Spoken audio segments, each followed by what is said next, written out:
Yes, good afternoon all of you. जैसे कि आप डिग्री ऑफ फ्रीडम के बारे में पढ़ रहे थे, तो उसमें हमने मोनो और डाया एटॉमिक के बारे में बता दिया था, और आज हम ट्राई एटॉमिक और पॉली एटॉमिक यू कैन से उसके बारे में पढ़ेंगे, पॉली एटॉमिक गैसेस। ठीक है, पॉली एटॉमिक। मोनो एटॉमिक में आपने लिए थे example helium, neon, argon. Diatomic में nitrogen gas, oxygen gas, N2N2।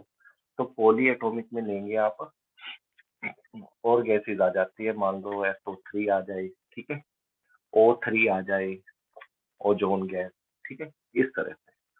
तो इसमें क्या होता है, इसमें जो आपका स्ट्रक्चर है वो आप इस तरह से लेंगे। कैसे लेंगे?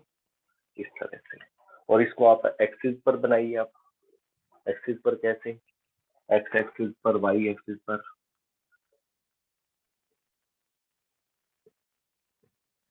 यू नो, एक्स एक्सिस पर, वाई एक्सिस पर, जेड एक्सिस पर। तो कौन कौन सी इस पे इंटरनल एनर्जी, कौन कौन सी काइनेटिक एनर्जीज होंगी इसके पास?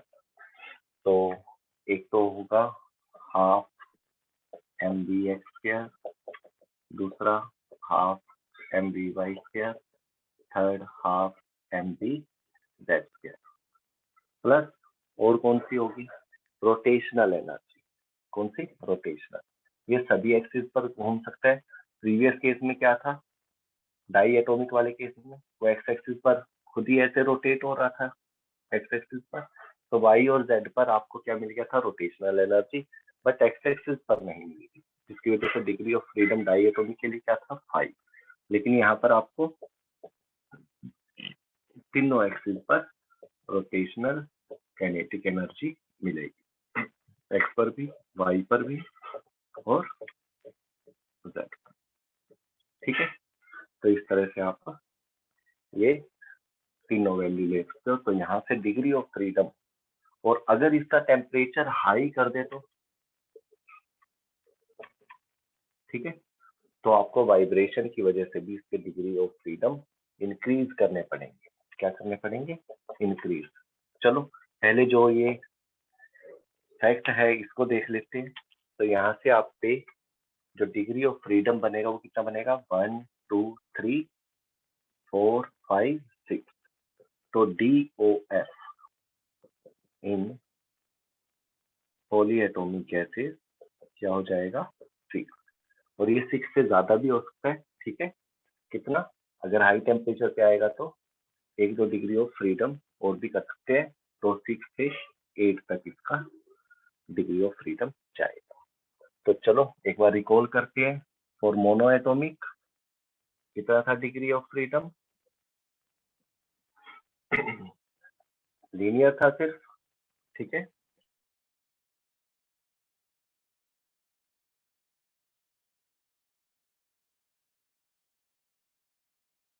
की वजह से थोड़ा बहुत इसमें प्लस हो सकता है, यानी कि 3 की एग्जैक्ट वैल्यू। 3 थोड़ा बहुत लिटिल बिट ज्यादा हो सकता है। ठीक है, तो 3 समथिंग आप कर सकते हो थोड़ा बहुत। चलो फॉर डायटोमिक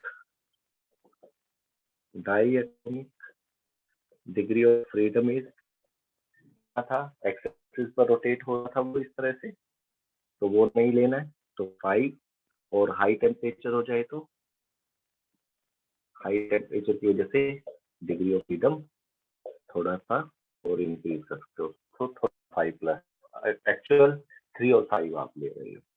थर्ड पॉलीएटॉमिक हो तो डिग्री ऑफ फ्रीडम कितना हो जाएगा? 6 प्लस थोड़ा बहुत ज्यादा, यानी कि 1-2 डिग्री और बढ़ सकता है इसका। ठीक है, तो 3 5 एंड 6, ये 3 वैल्यू नोट कर लीजिए।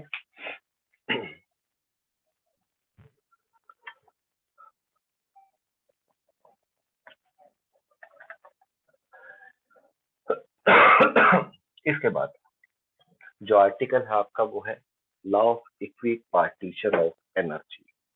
Law of equipartition of energy क्या होता है ये लॉ? इस लॉ के अकॉर्डिंग जो एनर्जी है वो डिस्ट्रीब्यूट होती है सभी मॉलिक्यूल्स के लिए एक जैसी।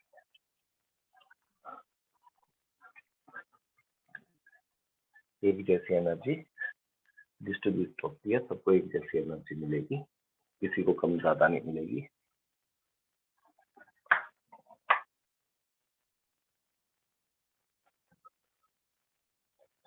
तो लिखिए सबसे पहले इसकी स्टेटमेंट लिखते हैं।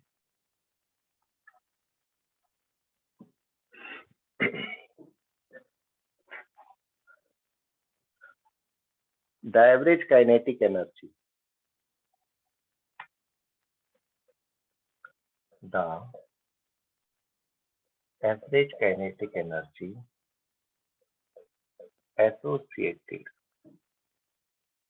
with each molecule, with each molecule, हर एक मॉलिक्यूल के लिए,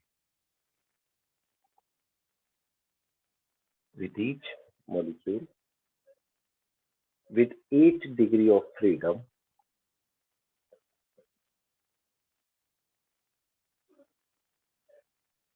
with each degree of freedom is same, and that is half kT, half kT. Here K क्या होगा? Boltzmann constant, Boltzmann constant, and T is what? T क्या होगा यहाँ पर? Absolute temperature.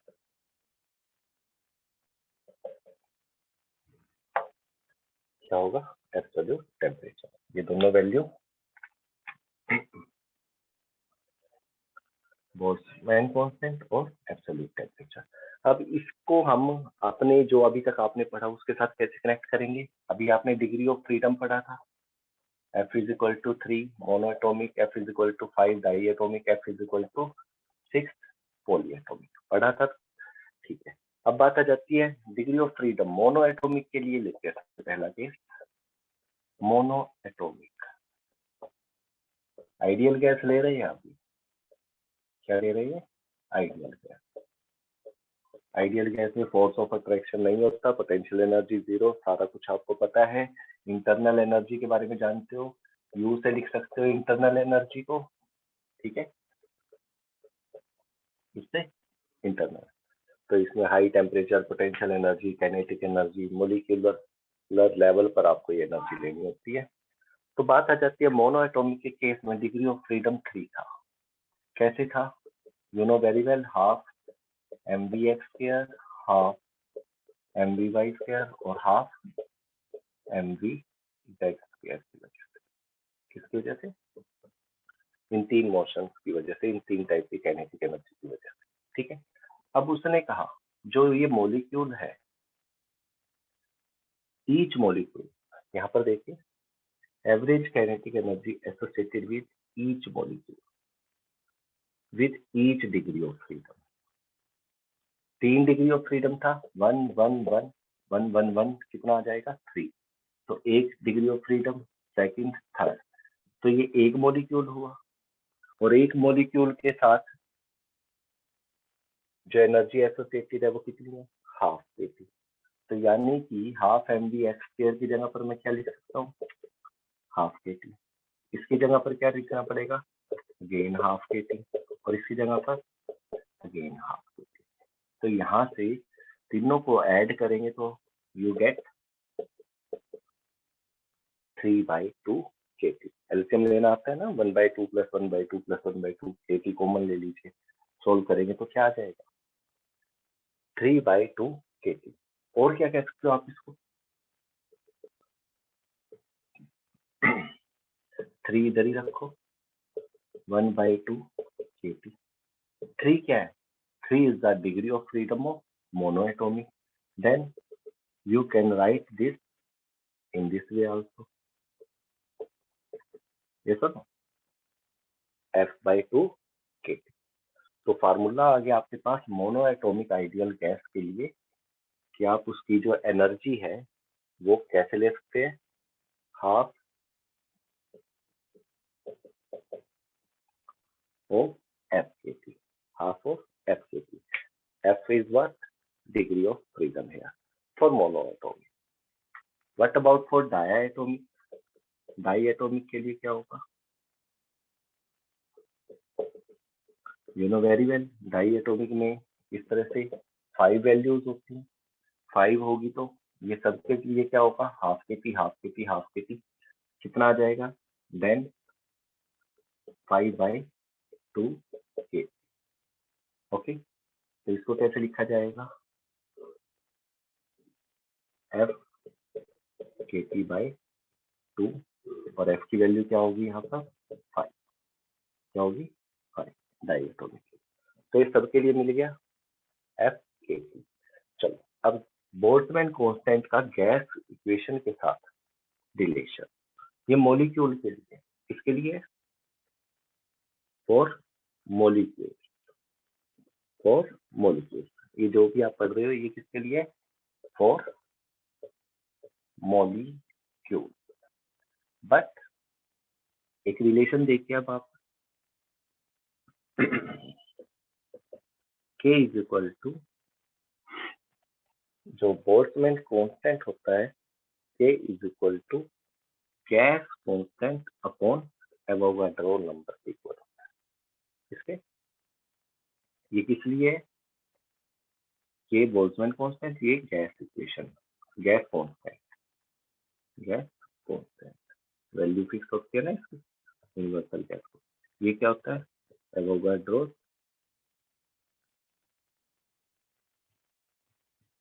Number. ठीक है. और you can say R is equal to K Boltzmann constant into Avogadro. इस तरह से क्या आप. तो ये फॉर मॉलिक्यूल. मॉलिक्यूल लेवल पर आपने क्या फार्मूला लिया? F/2 KT. बट अगर मॉलिक्यूल की बजाय मोल्स हो जाए तो? मॉलिक्यूल्स की बजाय अगर मोल्स की बात करें तो?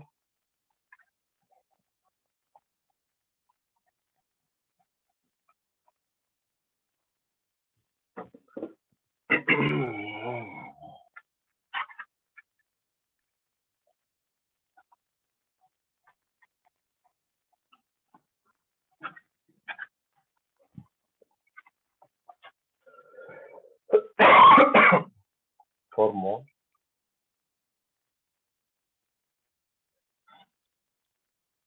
ठीक है. तो मोल्स के लिए क्या हो जाएगा? n से मल्टीप्लाई करना पड़ेगा आपको. यही फार्मूला. इंटरनल एनर्जी मोनोएटॉमिक के लिए काइनेटिक एनर्जी के इक्वल होती है. सारी काइनेटिक एनर्जी का आपने ये सम लेके क्या कर दिया था? F/2 KT. क्या कर दिया था? F/2 KT. इसके लिए मोनोएटॉमिक के लिए. लेकिन फॉर मोल्स, मोल्स और मॉलिक्यूल्स में फर्क होता है. मोल्स और मॉलिक्यूल्स में फर्क होता है. मोल्स और मॉलिक्यूल्स के लिए क्या फर्क होता है? एवोगाड्रो. किसका? एवोगाड्रो. अगर एवोगाड्रोज नंबर को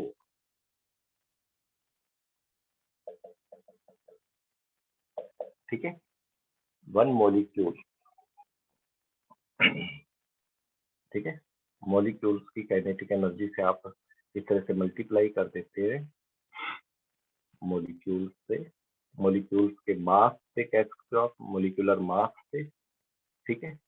तो वो क्या दे देगा आपको? मोल्स दे देगा. क्या दे देगा? तो यहाँ से आप देख सकते हो अगर मैं जो ये आपने एनर्जी निकाली थी मॉलिक्यूल्स के लिए, इसके लिए मॉलिक्यूल्स के लिए, अगर मैं इसको एवोगाड्रो नंबर से मल्टीप्लाई कर देता हूँ तो ये किसके लिए बन जाएगी? फॉर मोल्स बन जाएगी. तो यहाँ से आप देख सकते हो F/2 Kn into T. And what about Kn? Kn क्या होता है? Gas constant. क्या होता है? Gas constant. तो थोड़ा सा चेंज आ गया यहाँ पर. इंटरनल एनर्जी किसके लिए? मोल्स के लिए F/2 RT होगा. और फॉर मॉलिक्यूल्स क्या होगा? लिख देते हैं यहाँ पर F/2 KT. ठीक है. तो नोट कर लीजिए ये दोनों वैल्यू. मोल्स और मॉलिक्यूल्स। ठीक है, चलो एक क्वेश्चन करते हैं इसका, सिंपल सा क्वेश्चन ले लेते हैं।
हेलो,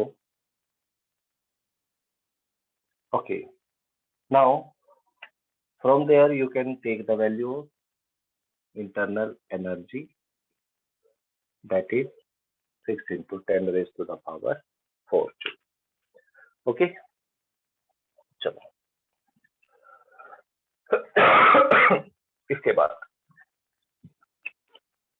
बाद हम पढ़ेंगे वर्क, और first law of thermodynamic, you can से फर्स्ट लॉ ऑफ थर्मोडायनेमिक के बारे में बताते हैं आपको। क्या होता है फर्स्ट लॉ ऑफ थर्मोडायनेमिक्स? सबसे पहला इसके अंदर एक फॉर्मूला आपको याद रखना है।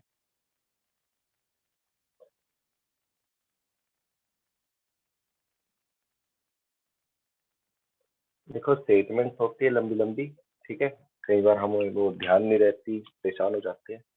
फर्स्ट लॉ ऑफ थर्मोडायनेमिक्स क्या है? इसमें कंसेप्ट होगा आपका हीट का और वर्क का। किसका? हीट का और वर्क। या फिर एक फार्मूला देखिए, delta Q is equal to delta U plus delta W. Delta Q is equal to delta U delta W. क्या कहता है वो? जो इंटरनल एनर्जी होती है, क्या बच्चों? Internal energy.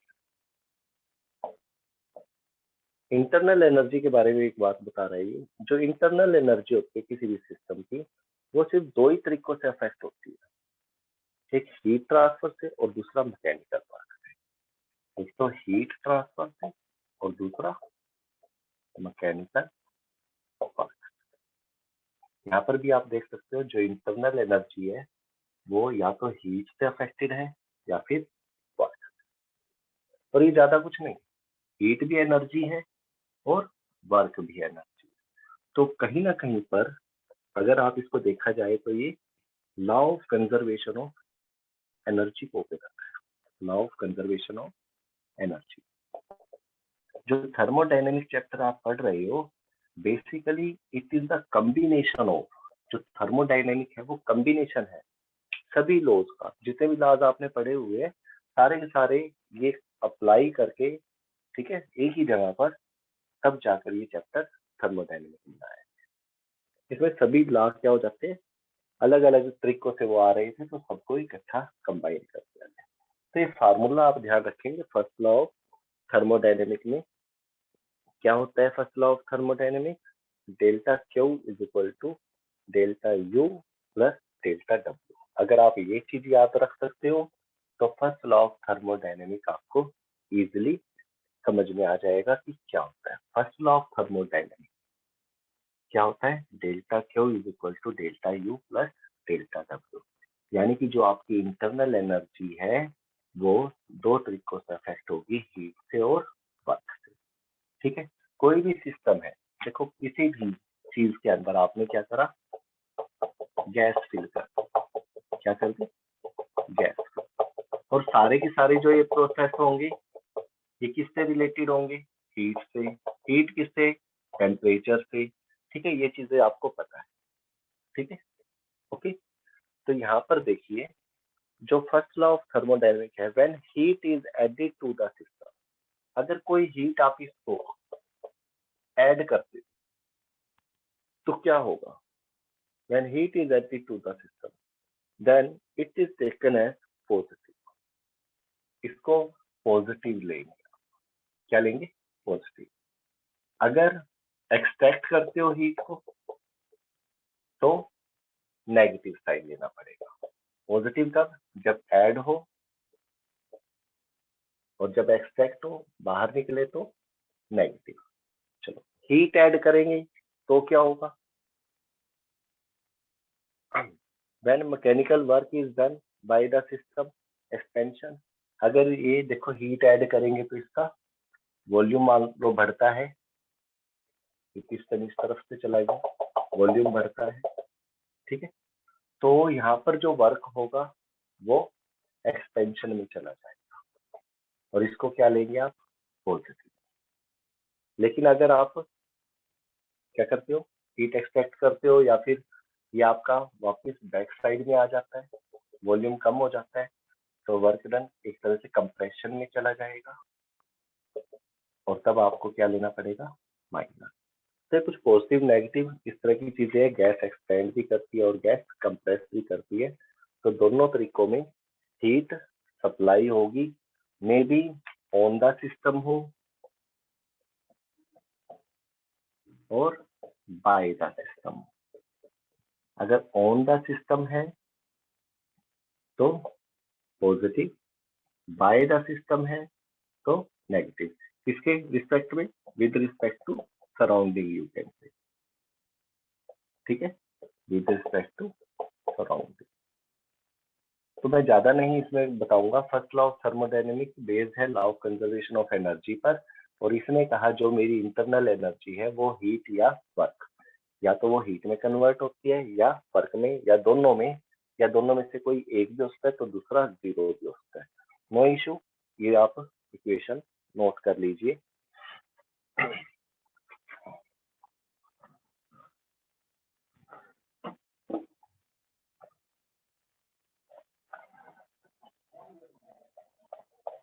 इसके क्वेश्चन करोगे तो ये आपको और अच्छे तरीके से क्लियर होते चले जाएंगे।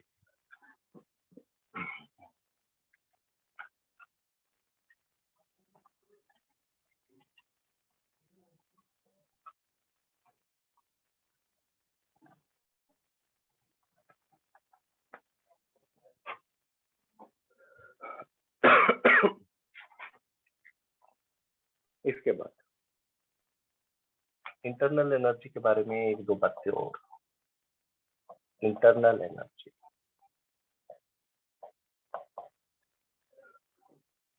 ये एक स्टेट फंक्शन होता है। क्या होता है? State function. बुक में कई बार देखते भी होंगे state, STAT, state function. State function का मतलब होता है कि ये सिर्फ इनिशियल एंड फाइनल पॉइंट पर डिपेंड करता है, डिपेंड्स ऑन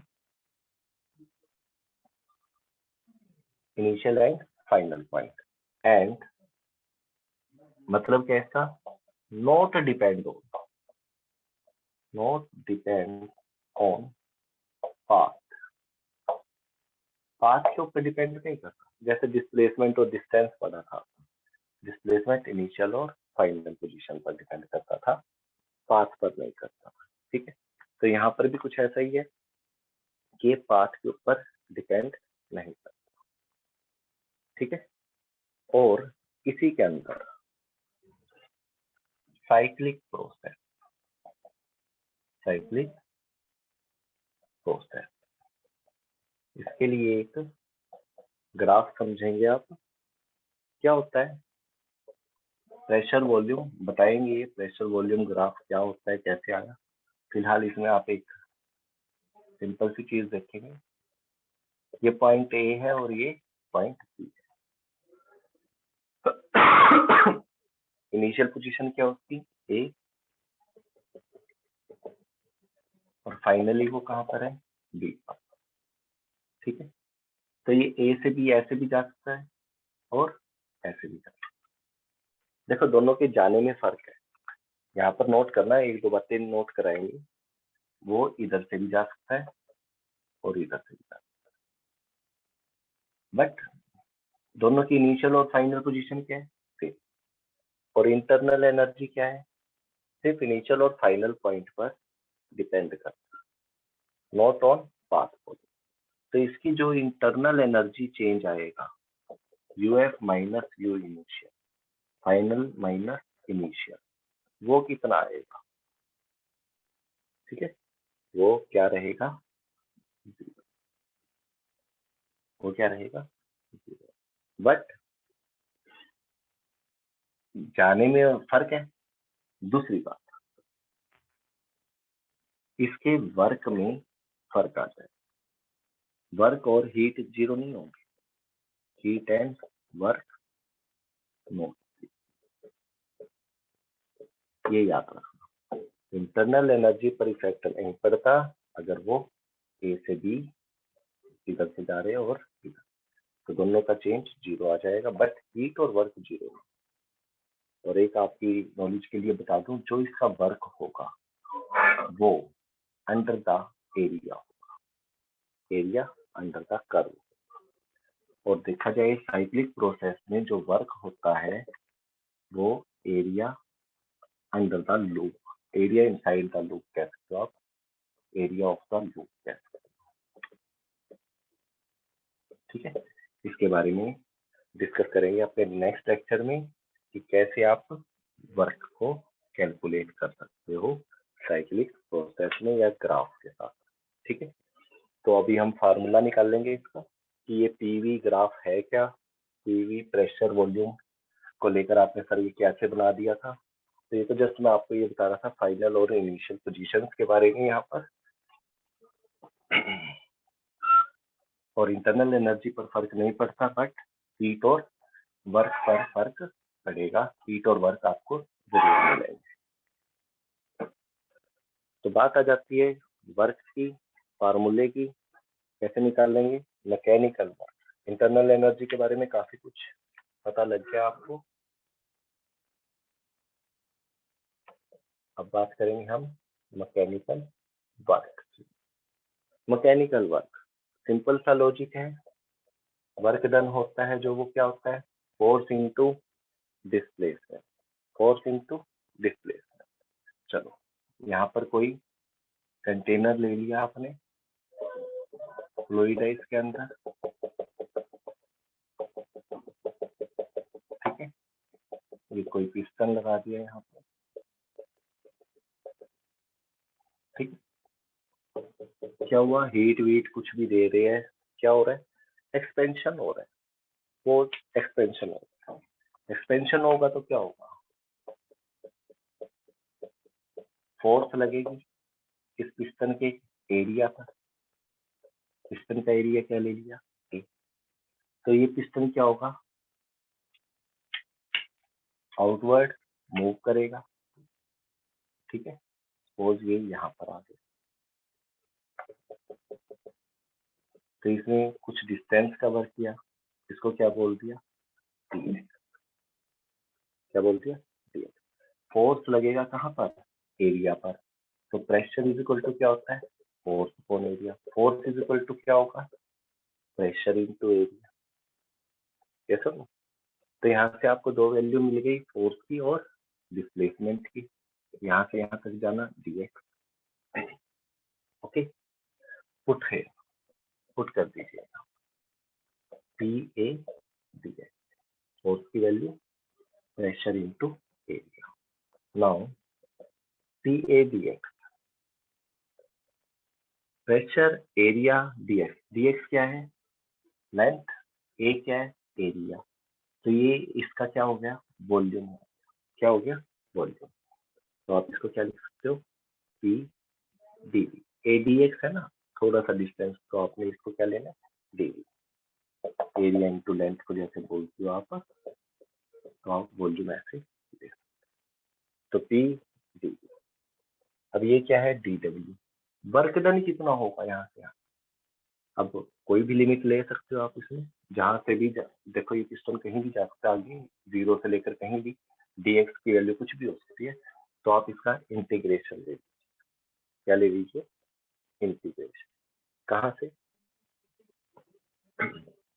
इनिशियल से फाइनल। तो डी डब्ल्यू भी 0 से w हो जाएगा। तो ये आपका w का फॉर्मूला आ जाएगा पी डी, ठीक है। P D, initial to final. क्या समझे, वर्क डन का एक नया फार्मूला in terms of pressure and volume. यानी कि अभी तक आपने वर्क पढ़ा था फोर्स इनटू डिस्टेंस या डिस्प्लेसमेंट, कोस थीटा वगैरह वगैरह लगा के फोर्स नेगेटिव आता है। But in case of gases एक नया रिलेशन आपके सामने आ गया है, वो है work is equal to pressure into volume. और अभी आपने जो ग्राफ स्टडी करा था प्रेशर और वॉल्यूम के बीच में, किसे, प्रेशर और वॉल्यूम के बीच में, तो वो जो ग्राफ था आपको अच्छी तरह